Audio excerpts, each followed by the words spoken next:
नमस्कार, मी साया नवलकर तुम्हा सर्वांचे खट्टा मिठ्ठा परिवारातर्फे अगदी मनापासून स्वागत करत आहे। आज मी अशा एका व्यक्तीचा अभिवाचन करणार आहे की ती व्यक्ती तुम्हा आम्हाला अगदी जवळची वाटेल। कधीतरी ती व्यक्ती तुम्हाला भेटली असेल किंवा तुम्हाला भेटेल पण। अशा या व्यक्तीबद्दल मी आज थोडंसं अभिवाचन करणार आहे। मावशी एक प्रेमळ व्यक्तिमत्व या शीर्षकावरून वाटेल कोण मावशी, कोणाची कोण, आईची बहीण की आणखी कोण। तरी मावशी दुसरी तिसरी कुणी नसून आमच्या विरार दादर 12 डब्याच्या लोकल मधील एक भाजीवाली। लग्न अगोदर मुंबईला राहत असल्याने रेल्वे प्रवासाचा संबंध अगदी तुरळकच यायचा। फार तर अर्धा तास रेल्वे प्रवासात जायचा।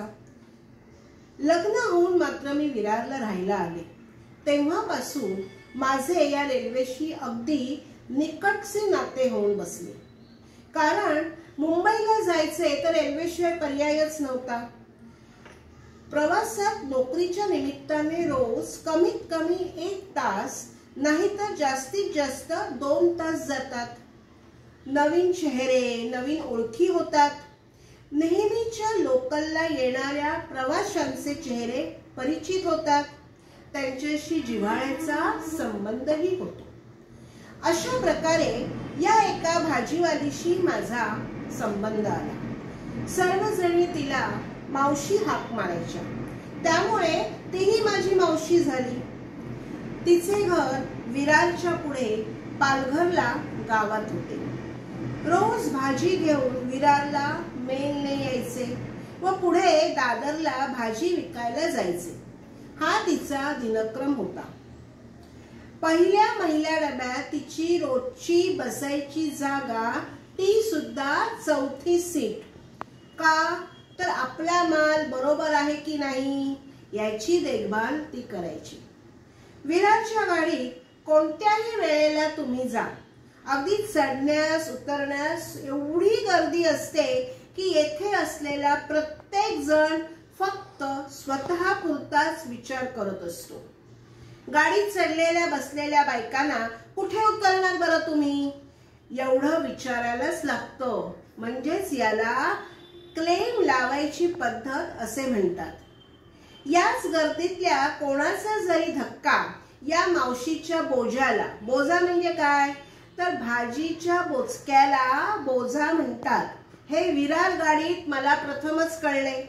म्हणजे या बोजाला जर हात लागला, पाय लागला की मावशीचा तीळ पापड व्हायचा। आमची मावशी दिसायला अगदी साधी। साडी नेसायची पद्धत नऊवारी साडी, पण ती साडी ढोपऱ्यापर्यंत नेसायची। हातात हिरव्या बांगड्या, कपाळावर मोठाले कुंकू, पायात पैंजण। तिची भाषा मराठी आहे, पण ती गावची असल्याने काही वेळा ती काय बोलते हे कळायचेच नाही।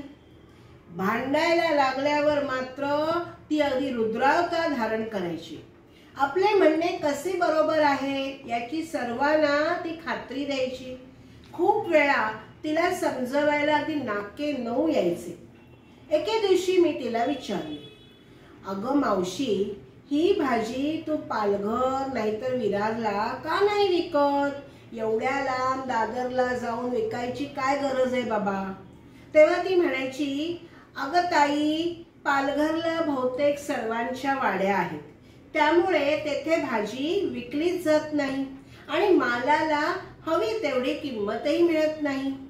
रोज पहाटे 3 वाजता ती उठून सर्व घरची कामे करून आणि मग संध्याकाळी सर्व माल विकून ती घरात परतायची। सकाळचा नाश्ता ती गाडीतच करायची। खाताना ती कशी म्हणायची, आज की नाही माझा उपवास आहे म्हणून मी अगदी पोटभर खाऊन घेते। गाडीतल्या खूप बायका तिच्याकडून चिकू, काकड्या विकत घ्यायच्या। मी तर तिची रोजची गिऱ्हाईकच झाली होते। कधी चिकू घेतले तर एक चिकू तिच्याकडून मला मोफतच मिळायचा, कारण माझी मुलगी न त्यावेळेला लहान होती. माझ्या मुलीला घेऊन कधीतरी आईकडे गेल्यावर तिच्याकडे चिकू तर मोफत मिळायचेच. नको नको म्हटले तरी हातात चिकूची पिशवी ती कोंबायची आणि म्हणायची, कशी माझी लेक न ग तू. अगं तू माहेरी जाणार, मग सासरवरून काहीतरी न्यायला नको का. गाडीत माल विकताना ती म्हणायची, कशी चिकू घ्या, बोरं घ्या, नवरा बायको दोघं मिळून खा. बरं का काय बोलायची, चिकू घ्या, बोरं घ्या, नवरा बायको दोघं मिळून खा. अशी ही आमची प्रेमळ थोडीशी भांडखोर मावशी.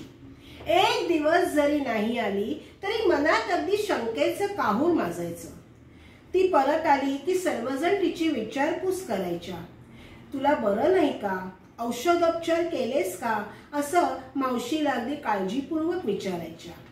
ही मावशी म्हणजे आमच्या विरार लोकलची एक सभासदच होऊन बसली. म्हणता म्हणता दिवस जात होते, ऋतू बदलत होते. एके दिवशी मावशी आली नाही, दुसऱ्या दिवशीही ती आली नाही आणि जवळजवळ एक आठवडा तिचा पत्ताच नाही. कोणाला विचारणार. सर्वजणी अगदी काळजीत पडल्या. मावशीला काय झाले, आता आपल्याला ताजी फळी भाजी कशी मिळणार. परंतु काही दिवसांनी या घाई गर्दीतल्या जीवनात सर्वांना मावशीचा विसर पडला. ती चौथी सीट रिकामी राहिली. माझे घर विरार स्टेशन पासून अगदी 5 मिनिटाच्या अंतरावर आहे. गाडी सुटायला 5 मिनिटं असताना मी ऑफिसला जायला निघते. त्या दिवशीही मी अगदी घाई गर्दीने गाडी पकडण्यास जात होते. एकदम लक्ष गेलं, आमची मावशी रेल्वे प्लॅटफॉर्मवर मला दिसली. खूपच आनंद झाला. ती एका पांढऱ्या कपड्यातल्या माणसाशी बोलत होती. तो मनुष्य चांगला रुबाबदार आणि खूप उंच आणि गोरापान होता. प्रथम मला वाटले ही काय त्याच्याशी भांडते की काय. जवळ गेल्यावर दिसले तर ती त्याच्याशी अगदी अदबीने बोलत होती. मी तिला भेटले आणि विचारले, काय ग मावशी, कुठे होतीस तू इतके दिवस. आम्ही सर्वजणी किती काळजीत पडलो होतो माहितीये. तेव्हा ती म्हणाली, थांब ग बाई आधी, मी तुझी ओळख करून देते. हा माझा मुलगा शंकर आता गाडीचा मोटरमन झाला आहे, म्हणजे रेल्वे गाडीचा मोटरमन झाला आहे. याच विरार दादर गाडीला असतो. त्याच्याच प्रयत्नांनी आम्हा सर्व भाजीवाल्यांची मागणी मान्य झाली की मालाच्या डब्यात बाकीच्या प्रवाशांना मज्जा वाही. त्यामुळे आता आम्ही सर्व भाजीवाल्या या मालाच्या डब्यातच असतो. हे सांगताना तिला मनस्वी आनंद झाला होता आणि ती हसत होती. अवाकपणे, म्हणजे मला खूप आश्चर्य वाटलं आणि मी त्या मावशीकडे आणि तिच्या मुलाकडे बघतच राहिले. ही मावशी तुमच्या आमच्यातली. तिचं जे जीवन मी खूप जवळून बघितलं आणि त्या जीवनाचा माझ्या जीवनावर पण परिणाम झाला. आपले काबाड कष्ट करून आपला संसार कसा चालवायचा हे मी तिच्याकडूनच शिकले. मला खात्री आहे की ही माझी प्रेमळ मावशी तुम्हाला नक्की आवडेल. तुमच्या जीवनात पण अशी मावशी आली असेल तर हा माझा व्हिडिओ जो आहे म्हणजे मावशीचा, मावशी एक प्रेमळ व्यक्तिमत्व, हा व्हिडिओ तुम्ही नक्की लाईक करा, शेअर करा, इतरांना पाठवा आणि तुमचे कॉमेंट्स म्हणजे तुमचे छान छान अभिप्राय मला नक्की पाठवा. आणि आमचं एक खट्टा मिठ्ठा चॅनल जर तुम्ही सबस्क्राईब केले नसेल ना तर ते नक्की करा, म्हणजे आमचे पुढचे अनेक दर्जेदार व्हिडिओज तुम्हाला पाहता येतील. धन्यवाद.